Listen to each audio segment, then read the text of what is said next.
Muy buenas noches a todos, bienvenidos un lunes más a El Foco, nuestro espacio de reflexión sobre finanzas personales, ahorro e inversión. Soy Luis Alberto Iglesias de Value School y hoy hablaremos de las compañías tecnológicas. Hay una disyuntiva que se nos presenta especialmente cuando hablamos de este sector. ¿Nos debemos fijar en la solidez de las empresas o en su capacidad de crecimiento futuro? ¿En qué momento debemos ponderar calidad y cuándo debemos dar mayor importancia al crecimiento?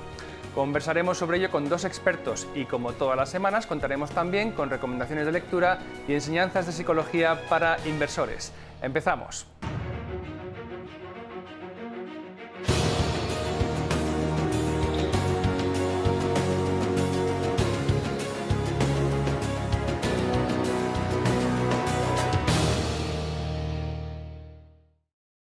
Comenzamos con las noticias más importantes de la prensa financiera nacional e internacional. Leticia Larraz se encuentra en la redacción de Negocios Televisión para contarnos lo más relevante. Este lunes 27 de septiembre, en portada de Expansión, leemos: gigantes del capital riesgo piden ayudas a la SEPI. También dedica la cabecera parte de su portada a esas elecciones en Alemania bajo el titular: la ajustada victoria del SPD obliga a una difícil coalición. Otro de los protagonistas hoy en portada de Expansión es Sabadell, que relanza su banca de empresas. Por su parte, 5 días también pone el foco en las elecciones alemanas. Scholz y Laschet se disputarán la alianza con verdes y liberales para gobernar en Alemania. Además, leemos otros titulares como: los fondos irrumpen en la financiación de las promociones inmobiliarias, o las eléctricas afrontan un pleito de 4 largos años contra el recorte. Incluye también hoy la portada de 5 días esa entrevista con Alicia García Herrero, economista jefe de Natixis en Asia, que dice: no habrá contagio con Evergrande, pero el inversor aprenderá que no todo vale. De nuevo, las elecciones germanas protagonistas en la portada del Economista. Victoria electoral del SPD. Los liberales tienen la llave del gobierno. Otros titulares destacados que podemos encontrar hoy en esa portada del Economista incluyen las comisiones de la banca, que crecen un 14% tras endurecer requisitos, o la reforma del RETA, que pondrá fin a la tarifa plana para autónomos. Además, también leemos que el 60% de los fondos de la bolsa española con más partícipes pincha ante el IBEX, obtienen una rentabilidad inferior al 10,55%. Seguimos en el foco. El sector tecnológico ha sido y es uno de los favoritos de los inversores en los últimos años. Sin embargo, tras un comportamiento extraordinario en el que parecía que Alphabet, Amazon, Microsoft y Apple eran el santo grial de la inversión, las tecnológicas han perdido lustre en este año 2021. El mercado ya no está tan dispuesto a pagar por las promesas de futuro que muchas compañías tecnológicas ofrecen. Ahora quieren negocios sólidos y estables. Dicho de otra manera, la calidad prima a día de hoy sobre el crecimiento. ¿Qué ha llevado al mercado a cambiar de rumbo? ¿Se trata de un movimiento pendular? De ser así, ¿cuánto puede durar? Y lo más importante, ¿en qué nos debemos fijar a la hora de construir nuestras carteras? ¿En la calidad o en el crecimiento? ¿Cuándo conviene más seguir cada una de estas aproximaciones a la inversión?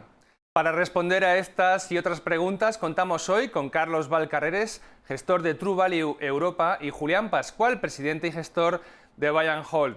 Carlos, Julián, bienvenidos, ¿cómo estáis? Hola, ¿qué tal? Buenos días.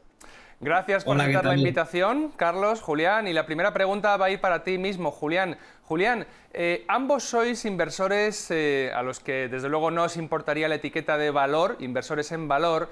Y vamos a hablar hoy de tecnológicas, de empresas que quizá no son las tradicionales. Y la pregunta que te hago es: ¿ha habido un cambio o es perceptible incluso un cambio de cómo se practicaba la inversión en valor en la época de Benjamin Graham, hablaremos también de Warren Buffett, a cómo se practica ahora, de forma que se pueda hablar de que lo que hacéis ambos sigue siendo inversión en valor?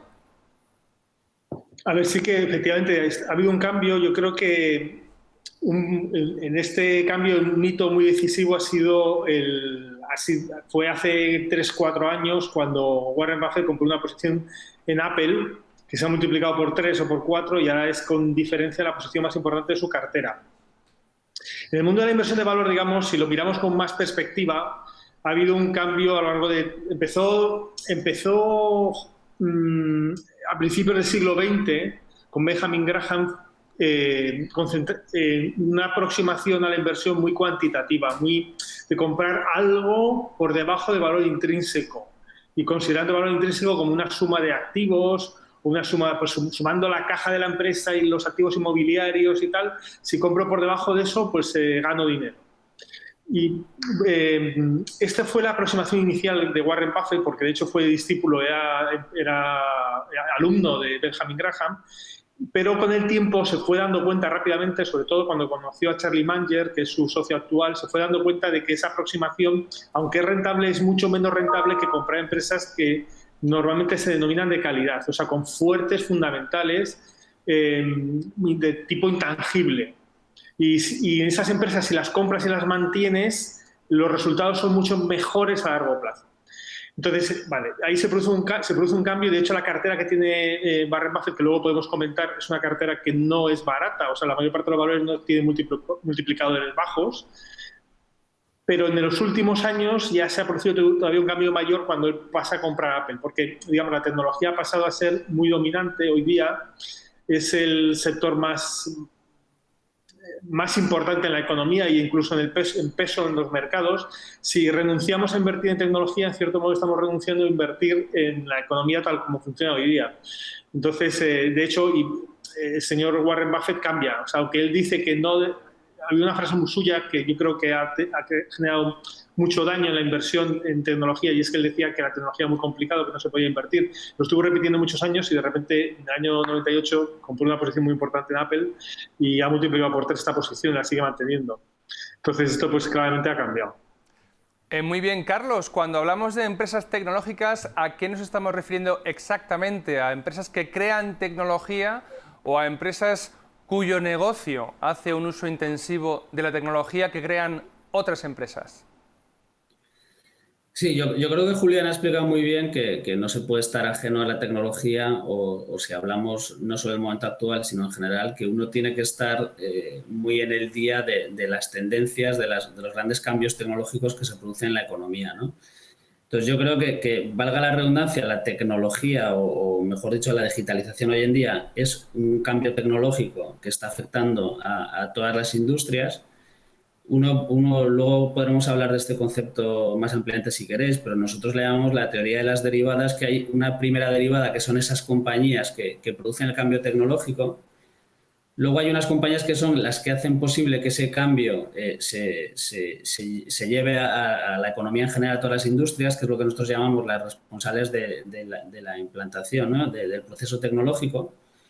Y luego están los ganadores o perdedores de ese cambio, ¿no? O sea, por poner un ejemplo, con la llegada de Internet, pues la prensa escrita sería un perjudicado y ganadores pues serían compañías como Amazon, ¿no? Entonces, yo creo que hay que diferenciar esas 3 etapas. Y un inversor en valor lo que tiene que hacer es, o lo que por lo menos intentamos hacer nosotros, es una vez que has identificado la tendencia y que eres consciente de que la tecnología, como dice Julián, afecta a todo, pues buscar aquellas compañías en las que el precio al que estás invirtiendo te ofrezca unos retornos que sean razonables a largo plazo, ¿no? O sea, yo no creo que haya que tener las cosas sencillamente porque vayan a crecer las ventas o los beneficios, que yo creo que sería a lo mejor, o yo intento matizar que la gran diferencia de un inversor en valor es que intentas comprar esas compañías de calidad, pero siempre invirtiendo a un precio que el retorno esperado sea razonable, ¿no? Lo que no puedes comprar algo esperando que alguien pague un precio más alto, tiene que ser porque tú esperas obtener un retorno razonable a tu inversión. Muy bien. Julián, antes nos dejaste un poco con la miel en los labios. Comentemos, si te parece, qué lleva Warren Buffett en cartera. Esa cartera que es un absoluto gigante, un conglomerado para los oyentes Berkshire Hathaway, porque, vamos, yo entiendo que tiene Siscandis, ¿no? Tiene también ferrocarriles, tiene creo que todavía Bank of America, pero insinúas que la tecnología ya forma una gran parte de ese holding, ¿verdad? Sí, efectivamente. Si miramos las principales posiciones, mirando al último reporte trimestral que hace Buffett, porque digamos, la cartera tiene muchos valores, pero si las ponderamos por peso, que es lo más importante, la principal posición sería Apple, en donde tiene más de 100.000 millones de dólares, 108.000 millones de dólares. La siguiente posición sería Bank of America, donde tiene 39.000, que hay una diferencia muy importante. La siguiente sería American Express, donde tiene 21.000, Coca-Cola 21.000, Kraft 13.000, luego ya tiene Verizon, Moody's, Davita, Visa, Mastercard, no tiene posiciones ya bastante inferiores. Si miramos en conjunto la cartera, vemos que la mayor parte de los valores que tienen no tienen multiplicadores bajos. Esto es importante tenerlo en cuenta porque en la prensa se intenta, en los medios de comunicación también, para transmitir un mensaje que sea comprensible, pues a veces se simplifican mucho las cosas. Entonces normalmente se identifica a un inversor de valor con comprar compañías que tienen multiplicadores muy bajos. No hay inversor de valor más reputado que Warren Buffett. Yo creo que no vamos a enmendar la plana a Warren Buffett, y Warren Buffett es un señor que invierte la mayor parte de su cartera, está en multiplicadores muy altos. O sea, si miramos en términos de PER, pues a lo mejor son más de 30 veces, muchos de ellos. Puede ser el caso de Apple, puede ser el caso de Coca-Cola, el caso de Moody's, de Visa, Mastercard, Davita. Todos estos valores están en multiplicadores muy altos y suponen la mitad o más de la mitad de la cartera. Entonces, esto es importante también porque en el tema de la valoración, luego sí profundizaremos más, pero yo puedo contar algo personal. O sea, yo cuando empecé a invertir hace muchos años era muy reacio a hacer descuentos de flujos, porque los descuentos de flujos es una técnica de valoración que es muy susceptible y es muy sensible a las variables que se introducen. Con los años me da cuenta, a base de sangre, porque la letra con sangre entra, o sea, a base de pegarme trompazos y equivocarme, me he dado cuenta de que hay determinados negocios, determinadas empresas que tienen altas tasas de crecimiento y que tienen posiciones muy dominantes, que no las valoras bien con múltiplos, porque el múltiplo recoge la valoración puntual este año. Pero si el crecimiento sigue siendo muy fuerte durante los próximos años, no se recogen bien valoraciones con múltiplos. Hay que empezar a valorarlas por descuentos de flujos. Y aquí posiblemente puedes pagar multiplicadores mucho más altos de lo normal, e incluso pagándolos puedes ganar dinero. Y insisto, no hay más que mirar la cartera de Buffett, es decir, tanto Apple como Moody's, como Visa, Mastercard o Coca-Cola son empresas que tienen PERs de 30 veces o más. Y es una cartera que históricamente lo ha hecho muy bien. Carlos, hablando de tecnológicas, yo he escuchado a inversores en valor afirmar que simplemente no invierten en ellas porque no entienden el negocio y, sobre todo, porque plantean que lo que el mercado está comprando son expectativas de crecimiento futuro y prefieren ya comprar empresas que estén ahora mismo ya ganando beneficios. ¿Esto está cambiando? ¿Compartes tú esta visión? Bueno, yo comparto la visión, diría que a un 90%, porque el señor Buffett, en la última entrevista que ha hecho hace unos días en CNBC, en la cadena americana, yo creo que dejaba una frase muy interesante, ¿no? A mí de Warren Buffett, más que mirar los valores que tiene en cartera, lo que más me gusta es las frases que acostumbra a dejar, tanto sus cartas como las entrevistas, que yo creo que son mantras para todo inversor que realmente quiera invertir a largo plazo. Y él decía que lo que más le ha impresionado de la pandemia es que se ha dado cuenta que la gente acostumbramos a saber menos de lo que pensamos que sabemos, ¿no? Entonces, como bien decía Julián, las compañías hay que valorarlas por descuentos de flujos. Yo creo que los multiplicadores es una aproximación errónea en su totalidad. Dos compañías del mismo sector, una a 20 veces puede estar barata y otra a 12 está cara, porque todo dependerá de la creación de valor que tenga la compañía, de la capacidad que tenga de reinversión, la calidad del equipo directivo, que es el que va a hacer la reinversión. Yo creo que hablar de valoraciones por múltiplos no tiene ningún sentido, ahora ni nunca. Lo que hay que mirar es el valor que crean los negocios. Y lo que es evidente, y muchos inversores en valor, como bien dices, dicen, y tienen razón, es que cuando tú inviertes en una acción estás comprando un negocio. Y si no entiendes el negocio, difícilmente puedes invertir. Y no solo tienes que entender el negocio, sino que cuando tú estás pagando un precio por ese negocio, si ese precio tiene implícito una expansión de márgenes, un crecimiento de ventas para la próxima década que es muy agresivo, tienes que ser consciente que el nivel de riesgo que estás subiendo es mucho más alto que si encuentras compañías con perspectivas de crecimiento similares, pero a un precio, a un multiplicador, ¿no? El multiplicador te da una orientación del precio que estás pagando, pero no es referencia al valor real, ¿no? Que puedes encontrar compañías con ese crecimiento a valoraciones más razonables, ¿no? Entonces, yo entiendo cuando los inversores en valor dicen que en según qué negocios, si no los entienden, no invierten, ¿no? Yo, por ejemplo, en negocios puros de materias primas, por seguirme la tecnología, no he invertido mucho, diría que en contadas ocasiones, porque es un sector que no entiendo bien y creo que es un sector de especialista, ¿no? Julián, cuando se escuchan, bueno, pues estas subidas de valores como Tesla o Amazon y sobre todo se escucha lo cara que está la acción, uno se tiende a preguntar, entonces, ¿no hay precio caro para este tipo de empresas? ¿Los inversores siguen comprando la acción? Explícanos, por favor, cuando un inversor profesional, en este caso, compra esas acciones a ese precio tan alto, siendo el precio un factor tan importante para que algo sea una buena inversión, ¿qué es lo que está comprando? Vamos a ver, el precio efectivamente, para determinar un acierto en una inversión, normalmente hay que analizar 3 variables, que es la calidad de negocio, la calidad de los gestores y el precio. Entonces, el precio es dentro de este trípode es un elemento esencial. Es decir, el precio es importante, o sea, no se puede pagar cualquier cosa por cualquier negocio, por muy bueno que sea. O sea, si empezáramos a añadir ceros al precio de la acción, pues llegaría a un punto en el que, aunque fuera el mejor negocio del mundo, pues ya no sería interesante, ¿de acuerdo? Lo que pasa es que volvemos a lo que he comentado antes, y perdonad que lo repita otra vez, es decir, normalmente muchas veces se simplifican los mensajes. Entonces, pues no, es que el sector tecnológico está muy caro porque ha subido mucho. Eso es una falacia. Hay un inversor que no es en absoluto un inversor tecnológico y que está muy ligado a la inversión de valor, que es... no recuerdo el nombre, es el que escribió One Up in Wall Street. Peter Lynch. Peter Lynch. Eso es. Eso es. Entonces, él comentaba en el libro repito una y otra vez, que la subida del precio de la acción, si va acompañada con una subida del precio del beneficio por acción, no significa nada, no significa que esté en cara. O sea, puede haber subido la empresa, el valor de una acción puede haber subido multiplicado por 10, pero si el beneficio por acción ha multiplicado por 10, la acción está igual de barata que antes. Entonces, hay una tendencia en el mundo de la inversión que es que cuando algo ha subido mucho, pues hay que vender, porque ya está muy caro, porque ha subido mucho.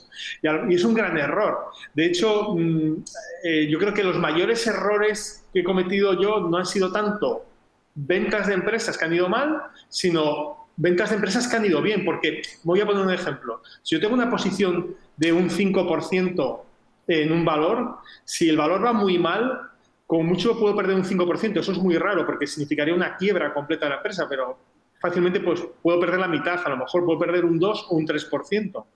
Pero si el valor va muy bien y tengo un 5%, puedo multiplicar por 10 fácilmente, con lo cual he dejado de ganar un 45%, porque hubiera llegado a tener una revalorización de llegar de un 5 a pesar un 50 en mi cartera. Entonces, claro, es totalmente asimétrico. Es decir, lo que yo he perdido, lo que puedo perder si me equivoco, que puede ser un 2 o un 3%, así acierto que dejo de ganar un 40 o un 50%, es totalmente asimétrico. Entonces, cuidado con vender valores porque han subido mucho. Porque es que eso es un error, pero garrafal. O sea, eso sí que es un error grave y que afecta a la rentabilidad de la cartera. Entonces, cuando los valores suben mucho, hay que saber por qué lo están haciendo. Y hay que analizar caso por caso. En el mundo de la tecnología, otro problema. En la tecnología metemos en un saco cosas que son totalmente distintas, no tienen nada que ver. Si analizamos los 5 FANGs, tenemos Facebook y Google que dependen del mercado publicitario.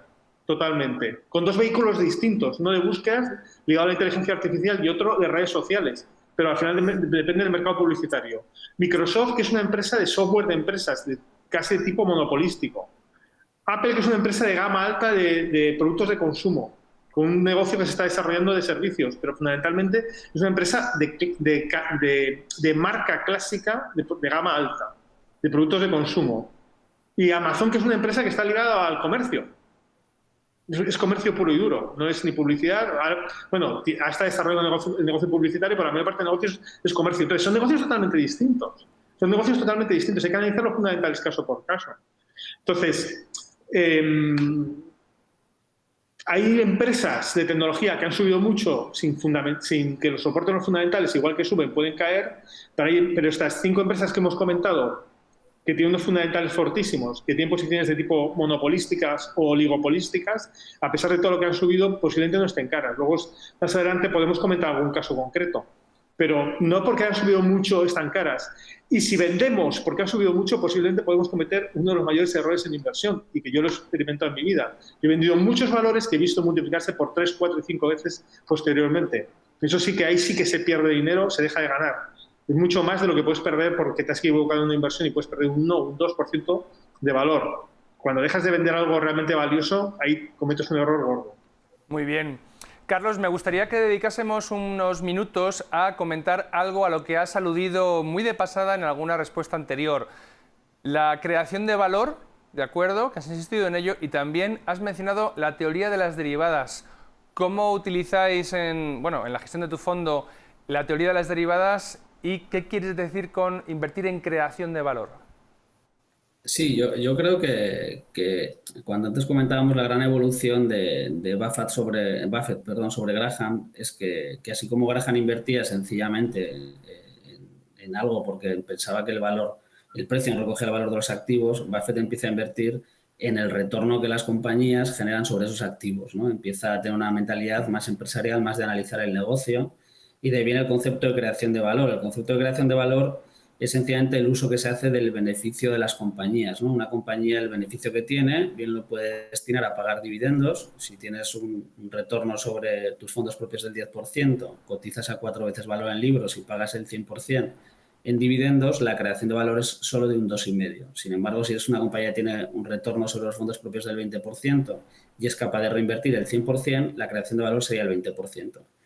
Y ese es el paso que yo creo que lleva a esta confusión de que Warren Buffett parece que se vuelve un gestor growth. No, la evolución que hace es de valor a creación de valor. La inversión de Warren Buffett en Apple, que sería una compañía, de ejemplo, de lo que llamamos primera derivada, que ahora pasaré a explicar en qué consisten las derivadas. Cuando Warren Buffett compra Apple, cotizaba unas 12-13 veces beneficios. Hoy Apple cotiza cerca de 30 veces. Pues es evidente que parte de la revalorización ha sido que hoy Apple está el doble de caro que estaba cuando invirtió el señor Buffett, ¿no? Como bien decía Julián, hay que ver por qué suben las cosas. Apple ha subido por creación de valor, pero es innegable que un 100% de la subida es porque cotiza al doble de lo que cotizaba. Se podrá justificar en que si las perspectivas de crecimiento van a ser más altas, si va a haber una expansión de márgenes, pero la realidad es innegable. Hoy está al doble de lo que estaba en el año 2016.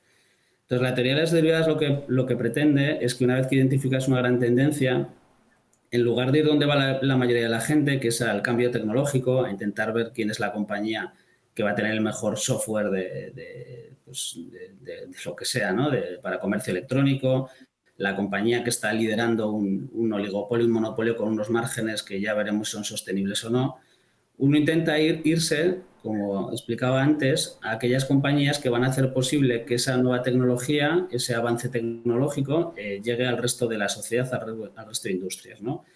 En nuestro caso, cuando identificamos la digitalización, en lugar de invertir en estas compañías, primero porque invertimos en Europa y la primera derivada en la tecnología era principalmente en Estados Unidos, decidimos estudiar muy bien el sector de empresas de información y tecnología, las empresas de servicios de IT, que eran lo que nosotros llamábamos los ascensores del siglo XXI, porque todas las compañías iban a depender de ellas para entrar en el proceso de digitalización de sus distintos procesos, ¿no? Y iba a ser un negocio muy recurrente y en el que era un sector muy atomizado y en el que las grandes compañías, en concreto empezamos a mirar mucho en Francia. Francia es un país con costes laborales muy altos y eso hacía que la digitalización se acelerase frente a otros países, porque para poder competir en el mundo global las compañías tenían que ahorrar costes. Y nosotros en el Iberian Value del año pasado llevamos esta idea y explicábamos que estando invertidos en unas compañías que eran Neurones de Botín, Tinexta, Esanti, Reply, Infotel, pues habíamos tenido retornos de un 350% de 2015 a 2019, que era superior al de las FAN. Y la primera idea que llevábamos es que no era necesario invertir en Estados Unidos ni en la primera derivada para obtener buenos retornos. Al final, una tendencia afecta a toda la economía y lo que tienes que hacer es buscar aquellas compañías que van a crear más valor. De entonces a hoy, estas compañías han seguido obteniendo una mayor rentabilidad, un 76% frente a un 56% de las FAN, y con un matiz que de Botín nos la oparon con una subida de un 55%, y si realmente hiciéramos los números bien, nosotros cambiamos de Botín por Sprinet, que fue nuestra primera posición, que es una compañía de tercera derivada. Y acabo ya mi razonamiento. La tercera derivada es aquellas compañías que una vez que se instala el proceso tecnológico se ven claramente beneficiadas. Sprinet es un distribuidor de material informático que en un mundo más digital en el que iba a haber más equipos, iba a haber una mayor venta de equipos informáticos. Si a esto le añadimos el COVID, que había acelerado tendencias como el teletrabajo, pues esta compañía se veía claramente beneficiada y cotizaba unos múltiplos que eran ridículos, ¿no? Con una creación de valor elevadísima, doble dígito. Sprint ha subido un 256% en estos apenas 14 meses, con lo cual la media real de la cartera es de un 110% frente al 56% de las FAN. Entonces, yo no pretendo sacar pecho de la rentabilidad de estas compañías, sino lo que quiero decir que hay que intentar mirar un poco más allá y no centrarse solo en esas grandes compañías, ¿no? Que cuando tienes una tendencia como la digitalización, son muchas las compañías, muchos los sectores en los que la creación de valor es alta y se pueden obtener retornos muy interesantes. Muy bien, muy interesante. Julián, en vuestro caso sé que Buy and Hold, en vuestros fondos lleváis a Facebook. ¿Nos puedes dar unas claves de la tesis que os ha demostrado que Facebook puede ser una buena inversión? A ver, Facebook, como sabemos, es una empresa que tiene tres plataformas de redes sociales que son dominantes en el mundo occidental. Sería Facebook, Instagram y WhatsApp Messenger. Estas plataformas tienen cerca de los 3.000 millones de usuarios, fundamentalmente concentrados en el mundo desarrollado, aunque la penetración en el mundo en vías de desarrollo pues sigue siendo bastante alta. Las penetraciones en el mundo desarrollado están en torno al 60 y tantos %, cercanas al 70%, que es la experiencia que tenemos todos, que hoy día todos tenemos o una cuenta de Facebook, una cuenta de Instagram o de WhatsApp. Entonces, por la naturaleza de las plataformas de redes sociales, digamos, se produce un efecto red que expulsa a competidores y que da una posición de ventaja muy fuerte. Es decir, que si tú te enfadas con Facebook y decides desconectarte, pues te quedas aislado. Aislado del mundo. Tendrías que conseguir que todos tus amigos y todos tus contactos profesionales y personales se pasaran a una nueva plataforma. Y eso es muy complicado, porque cada uno de ellos a su vez tendría que conseguir que sus contactos también se pasaran, etc. Entonces produce un efecto como de red, que se llama efecto red, como de bloqueo, que genera unas barreras de entrada muy fuertes, ¿no? Si miramos la trayectoria de ingresos de Facebook y de Facebook, tanto en ventas como en beneficios, es muy fuerte, es muy impresionante, digamos, ha tenido crecimientos en los últimos 5 o 6 años del 20%. Si miramos más atrás, pues todavía los crecimientos serían mayores, hasta llegar a cifras mareantes, porque la base de partida era muy pequeña, pero bueno, una vez que ya consiguió un cierto tamaño, pues hace 4 o 5 años, los crecimientos siguen siendo de ventas del 20%. Este año el crecimiento es del 40-50% respecto al año pasado, que también creció, y el crecimiento de beneficios está cercano a doble dígito, por ejemplo, por el efecto de la pandemia que ha provocado pues, una aceleración en el tema de la digitalización. Bueno, pues Facebook está a un multiplicador de 20 veces el beneficio del próximo año, el 2022. Si hacemos un descuento de flujos, pues ya depende de los supuestos que pongamos, pero evidentemente las valoraciones son mucho más altas. Está a 20 veces el beneficio del 2022, el próximo año, que ya estamos acercándonos a él. Si quitamos la caja, pues estaría a 18 veces o así. Entonces, quiero decir que es una empresa que hay un mantra como que es una empresa muy cara, porque ha subido mucho, que está carísima y tal, y no lo está ni siquiera aplicando parámetros clásicos de multiplicador sobre beneficios, no lo está. Mucho menos si hacemos un descuento de flujo, ¿no? Entonces, bueno, pues que hay que tener en cuenta también que este año Facebook no sé cuánto habrá subido. En las últimas semanas ha subido un 20%, pero desde el comienzo del año pues se llevará un 20 o un 30%, pero vamos, hace un mes o 2 meses a estos multiplicadores habría que descontarlos un 20%, porque estaba un 20% más bajo, ¿no? Entonces, bueno, pues es un ejemplo, digamos, de pues, una empresa que ha subido mucho, pero sin mirar los fundamentales y el precio, la valoración, no por ello está cara ni mucho menos. Muy bien. Carlos, en Value School, hablando con algunos gestores de inversiones profesionales, se ha mencionado la siguiente situación. La Reserva Federal estaba estimulando la economía estadounidense por razones que conocemos y ese dinero no estaba provocando inflación, se argumentaba, porque estaba siendo canalizado a los mercados financieros y especialmente beneficiaba a este tipo de compañías, las tecnológicas, que tiraban de los índices como nunca se había visto y casi sin freno. Lo que se espera a continuación es que los tipos de interés empiecen a subir, con lo cual la pregunta es ¿cómo puede afectar a este tipo de negocios? Quizás negativamente. Bueno, yo de lo que has comentado estoy de acuerdo en todo menos en la segunda parte porque lo desconozco. No sé si al final los tipos van a subir, si van a subir porque va a haber inflación.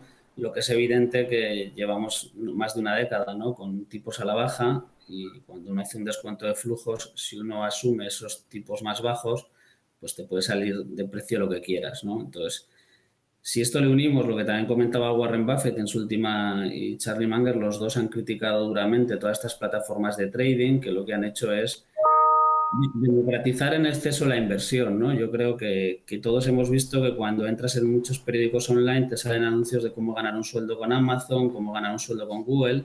Pues todo esto tiene un efecto en las valoraciones que veremos a dónde nos lleva, ¿no? Yo no sé si el detonante será una subida de tipos o una vuelta a la normalidad, pero yo no tengo ninguna duda de que hay una parte muy importante del mercado en el que no es normal las valoraciones que tenemos ahora mismo, ¿no?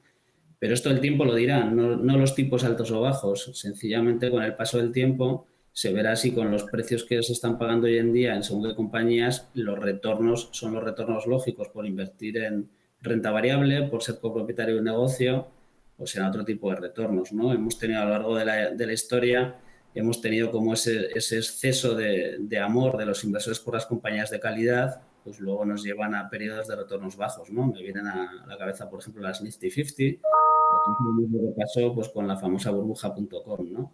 Entonces, yo soy de los que piensan que hay una parte del mercado en el que las valoraciones son ilógicas y fruto en gran parte por esa fuerte bajada de tipos de interés. Julián, ¿cuál es tu opinión? ¿Hemos asistido a unos años de mercados dopados por el estímulo del crédito fácil? A ver, está claro, o sea, como comentaba Carlos, la situación el nivel de tipos de interés y la facilidad de crédito no es normal, es una situación totalmente anormal en la industria. Entonces, esto está provocando muchas burbujas, fundamentalmente en el mundo de la renta fija gubernamental. Es decir, por ejemplo, el nivel de endeudamiento y los tipos de interés que están pagando los gobiernos por su deuda, digamos, no es sostenible. Si se retiraran las compras de los bancos centrales, ahí los bonos se desplomarían y las rentabilidades se dispararían. También está afectando, por ejemplo, al mundo del inmobiliario. Hay un problema en general de precios en el mercado inmobiliario en el mundo occidental. Hay una gran demanda de vivienda, pero es una demanda que no es solvente, o sea, no puede pagar el precio de los pisos. Y también está pasando el tema en algunas áreas de la renta variable, como comentaba Carlos. Ahí la discusión sería en qué puntos sí y en qué puntos no. Yo no creo que la renta variable en general esté muy cara, o sea, pero sí que hay empresas o sectores o áreas dentro de la renta variable que sí que realmente los precios están un poco desorbitados. El fenómeno de los meme traders, que se ha disparado con mucha fuerza durante este año, con las plataformas como Robinhood, etcétera, pues ha hecho que algunos valores objetivamente pues no tengan sentido la valoración, y ligado a esto pues muchas cosas. También está el fenómeno de Bitcoin. O sea, hay muchos fenómenos, digamos, que las valoraciones chirrían. Y también, como decía Carlos, es decir, un exceso de subida de los valores de calidad puede llevar a un underperformance durante los próximos años.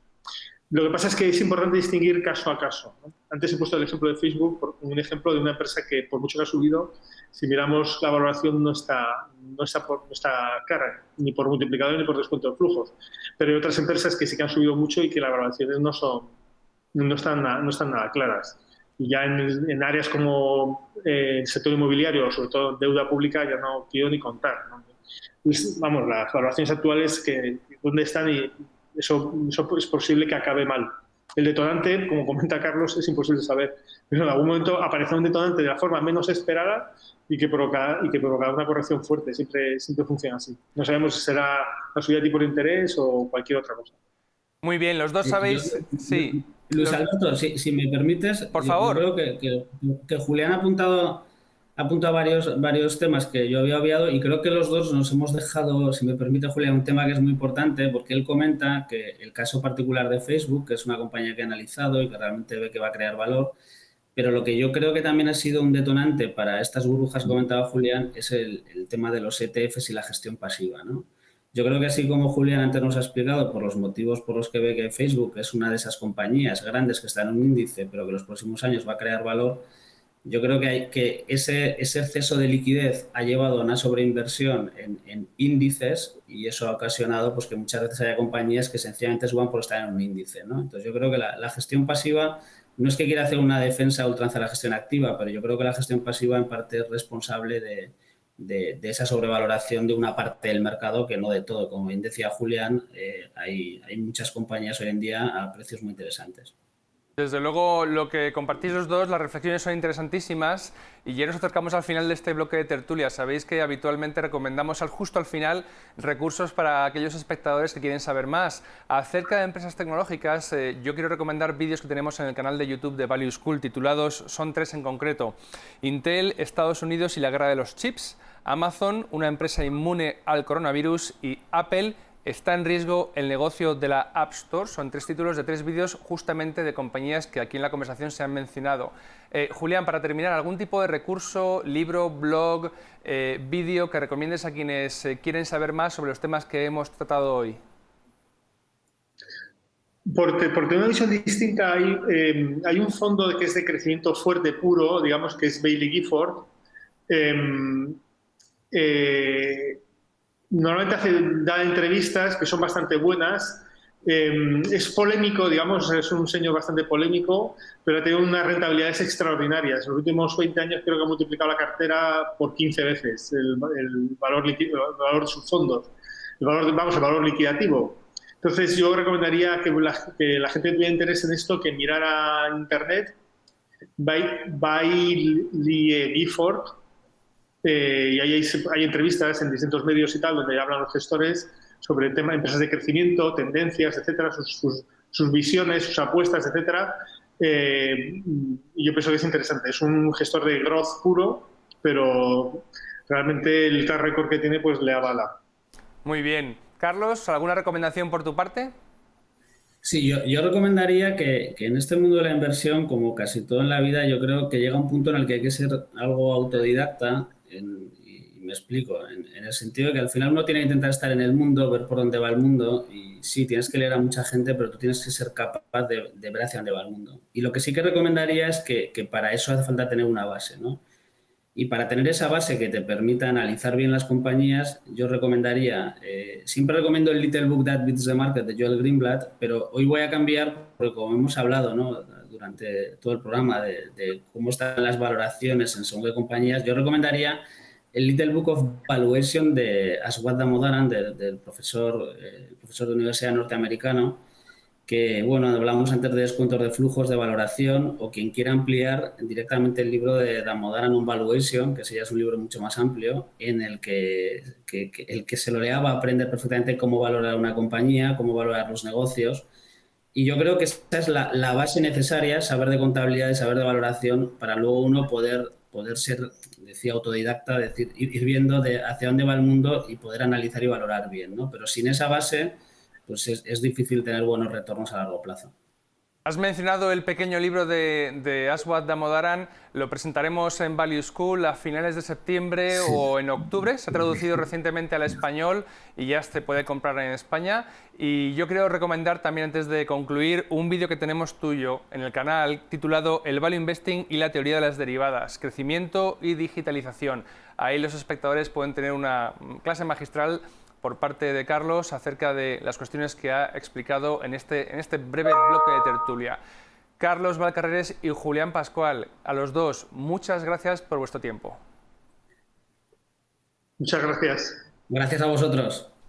Nada más por nuestra parte. Como siempre, os invitamos a echar un vistazo a nuestra página web www.valueschool.es y a bucear en nuestro canal de YouTube. Nos vemos el próximo lunes a las 8:30 de la noche en Negocios Televisión. Hasta pronto.